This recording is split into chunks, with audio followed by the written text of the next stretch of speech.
তো খিলক্ষেতের দিকে যাচ্ছি, আমাদের কিছু বই কেনা লাগবে। তো ওখানে যেয়ে দেখি কিছু বই নেব, বই নিয়ে বাসার দিকে আবার যাব।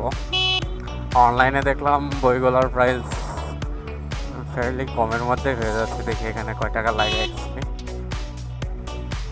বই কেনা শেষ, এই হলো বই। আর এখন হচ্ছে আকাশের অবস্থা এমন, আর বাতাই দিচ্ছে, মনে হয় বৃষ্টি নামবে। তো যাই, বাসার দিকে যাই আপাতত, আর কোনো কাজ নেই এখানে।